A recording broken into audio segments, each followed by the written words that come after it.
That one little move your dog makes the second you stand up. Most people have been misreading it their entire life, and by the end of this video, you are going to understand exactly what your dog has been trying to tell you every single time they have done it. Probably for years.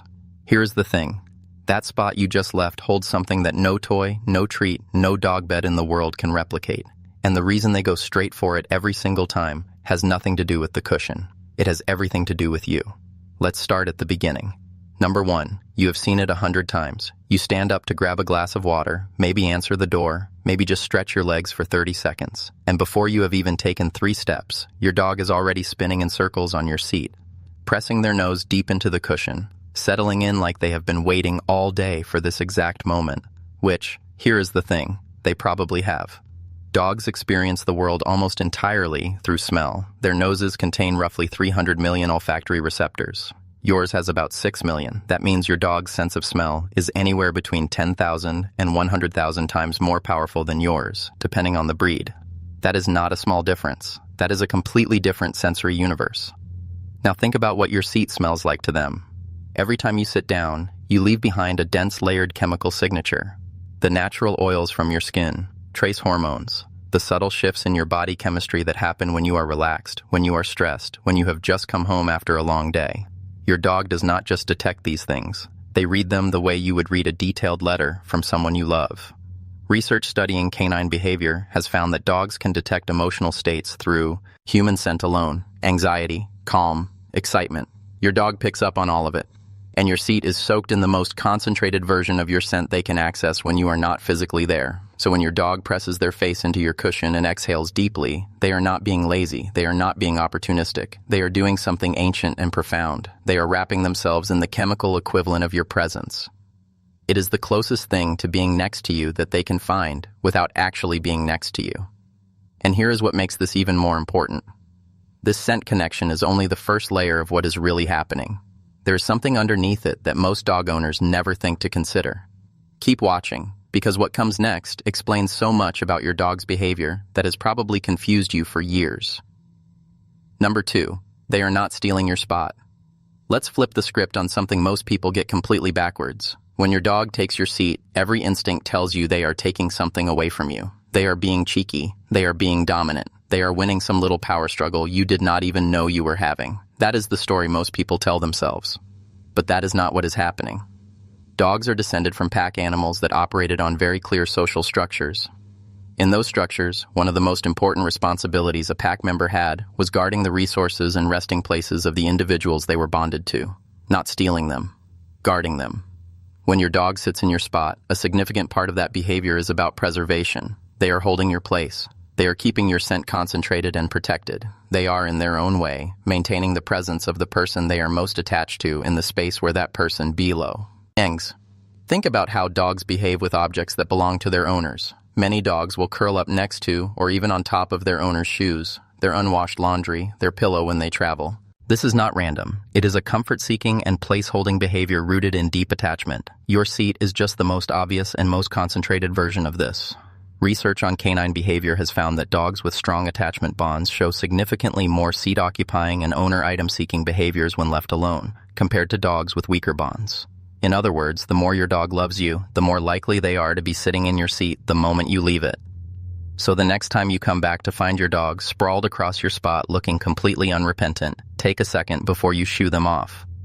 Because what you are actually looking at is a dog that loves you enough to want to hold your place while you are gone. Now this brings us to something that touches on the relationship between you and your dog at a much deeper level. Because the seat is not just about scent, and it is not just about attachment. It is also about something your dog has quietly decided about who you are to them. And this one might genuinely surprise you. Number 3. Here is a question most people never think to ask. Why your seat? Why not the armchair in the corner? Why not the other end of the sofa? Why not the patch of sunlight on the floor that has been there all afternoon? Your dog is not randomly choosing comfort. They are specifically choosing your spot. And that choice is intentional in a way that goes much deeper than most people realize. Dogs are extraordinarily observant.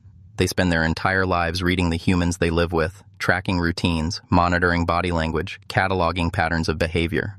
Over weeks and months and years, your dog builds an incredibly detailed internal map of your household. Who feeds them? Who opens the door? Who controls when walks happen and when playtime ends? Who sits where and how long and with what kind of energy? And what they have almost certainly concluded, if they keep going to your seat specifically, is that you are the most important person in that space. In canine social dynamics, the resting place of the most significant individual in a group carries a kind of weight. Not dominance in the aggressive, outdated sense that old training theory used to push, but significance. Your seat is where the person who matters most spends their time. It holds the heaviest concentration of your energy, your warmth, your smell. And for a dog who has decided that you are their person, that spot becomes the most meaningful location in the entire house. When your dog sits in it, they are not challenging your authority. They are expressing something closer to reverence. They want to be where you are, in the most literal sense possible. And when you are not there, the next best thing is to be exactly where you were. Researchers have observed that dogs in multi-person households will almost always preferentially occupy the seat of the person they have the strongest bond with, even when other seats are equally warm, equally cushioned, and equally available. The attachment drives the choice, not the comfort. Think about that. Out of every available surface in your home, your dog keeps coming back to the one that belongs to you. That is not coincidence. That is a decision. And what we are building toward here, what all of these layers are pointing to, is a conclusion about what this behavior really means that most dog owners spend years completely missing. We are getting there. But first, there is something physical happening that you need to understand. Number 4. Put your hand on your seat right after you have been sitting in it for an hour. It is warm. Obviously, you already knew that. But what you probably do not know is how significant that warmth is for your dog from a biological standpoint. Dogs have a slightly higher baseline body temperature than humans. The average human sits around 98.6 degrees Fahrenheit. Dogs typically run between 100 and 102.5 degrees. Their metabolism burns hotter. Their ideal environmental temperature is correspondingly higher. This is why dogs seek out warm surfaces with what can look like borderline obsession. Sunny patches on the floor, the warm side of a laptop that has been running for an hour, freshly dried laundry straight out of the machine 5 minutes ago. Your seat. But here is what makes your seat specifically valuable in a way those other warm surfaces are not. It is warm, and it smells like you. It is warm, and it feels safe. It is warm, and it carries every layer of emotional and social meaning we have already talked about. The heat is real, and it matters biologically, but it works together with everything else to make your seat the single most appealing spot in your dog's entire world. Research on how dogs regulate body temperature has found that dogs expend measurably less energy when resting on warm surfaces because their bodies do not have to work as hard to maintain their core temperature. So occupying your warm seat is not just emotionally satisfying for your dog, it is physically efficient. It is genuinely good for them in a concrete metabolic sense. Your dog has, without ever reading a single study on thermoregulation, figured out that your seat is the warmest, safest, most energy efficient, most emotionally comforting place in the house. And they figured out that the exact moment it becomes available is the moment you stand up, which leads directly to something that tends to stop people cold when they first hear it. Number 5. This one surprises people every time. You have not moved yet. You are still sitting there, and yet your dog is already starting to position themselves, watching you with that particular quality of attention that is different from their usual relaxed observation, almost like they are waiting for a signal only they can perceive. And here is the truth. They are. Dogs are pattern recognition machines operating at a level of precision that most humans cannot really grasp. They have been studying you, specifically you, for every single day of the time they have lived with you. They know the sound your phone makes when you put it face down on the side table. They know the particular way you shift your weight in the cushion right before you stand up. They know the specific quality of breath you take before you get up and walk to the kitchen versus the breath you take when you are just adjusting your position. Every one of these micro signals has been cataloged. Every one has been connected to an outcome. And over months and years, your dog has assembled a predictive model of your behavior that is frankly more detailed than anything you have built about yourself. Research in animal cognition has consistently found that dogs can predict routine actions with remarkable accuracy based on environmental cues that humans produce completely unconsciously. This is part of why many dogs appear to know when their owner is coming home before the car is even in the driveway. They have mapped the time, the sounds, the subtle shifts in household energy that precede your arrival. The same process is happening in real time on your sofa. Your dog is not reacting to you getting up. They are anticipating it. They are already in motion based on signals you gave them seconds or Then minutes before, you consciously decided to move, and by the time you are actually standing, they have already calculated the trajectory, cleared the distance, and claimed the spot. This is not your dog being annoying. This is your dog demonstrating one of the most sophisticated cognitive skills in the animal kingdom, applied entirely to the question of where they are going to nap next. But understanding why they are so good at reading, you connects to something much bigger about the relationship between dogs and humans, something that has been building for tens of thousands of years, and understanding it completely changes the meaning of everything we have talked about so far. Number 6. Here is something that used to be genuinely controversial in animal behavior science and is now increasingly accepted as fact. Dogs do not just observe humans. They learn from us. They model their behavior on ours. For a long time, the scientific consensus was that this kind of social learning, watching another individual and intentionally copying their behavior, was something that happened primarily in primates.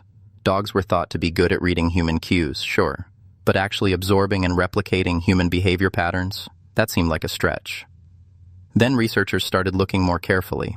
Studies from leading institutions have demonstrated that dogs engage in observational learning at a surprisingly sophisticated level. They watch what their owners do. They form associations between specific behaviors and specific locations, times, and outcomes. And they apply what they have observed to their own behavior in ways that go well beyond simple conditioning. Your seat is a perfect example of this.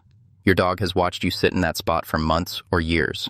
They have seen how you behave there, the relaxation in your body, the extended time you spend in that location, the comfort and ease of your presence in that spot. And what they have concluded on some level is that this must be the right place to be. If you keep going back there, if that is what here you seem most at ease, if that is where you spend your most settled and comfortable time, then that seat must hold something worth having.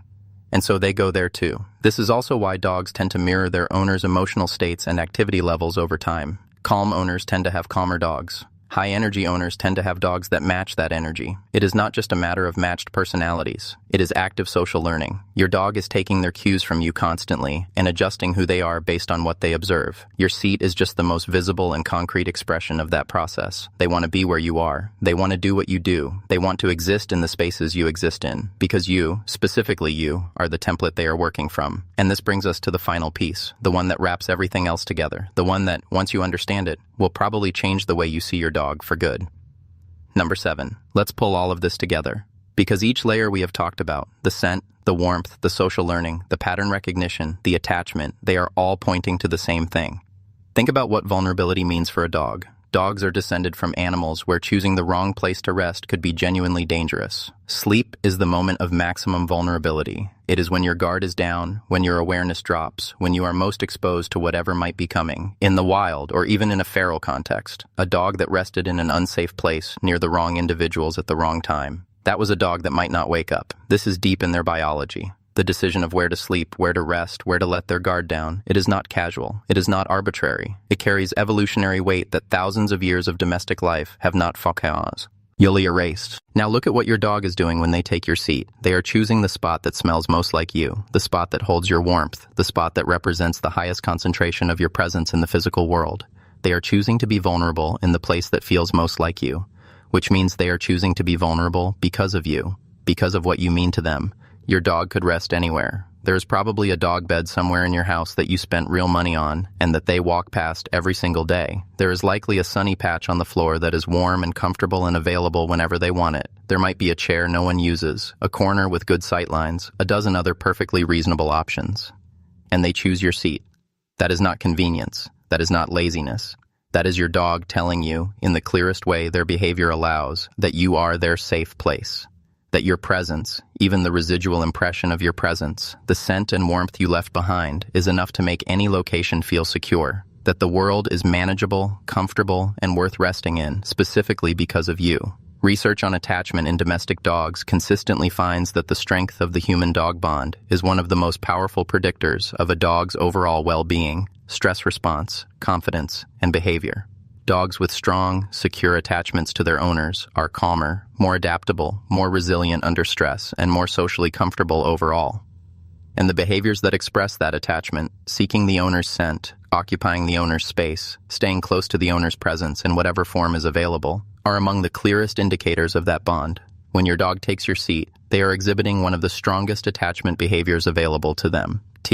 Hey are showing you with their whole body and their whole instinct that you are the center of their emotional world. So, the next time you come back from the kitchen and find them settled in, looking up at you with those completely unapologetic eyes, maybe do not rush to move them. Maybe sit down next to them instead, because what they are doing in that moment is not rude. It is not dominant. It is not some little power game you need to win. It is love. The quietest, most sincere, most biologically honest kind of love a dog knows how to give. They have taken everything that smells like you, everything that feels like you, everything that reminds them of you, and they have wrapped themselves in it, because to them, there is nowhere better to be. If this video changed the way you see your dog, even a little bit, hit subscribe. Every single week, we go deeper into the science and the meaning behind the behaviors your dog shows you every day. And share this with someone who has a dog that steals their seat, because now you both know what it really means.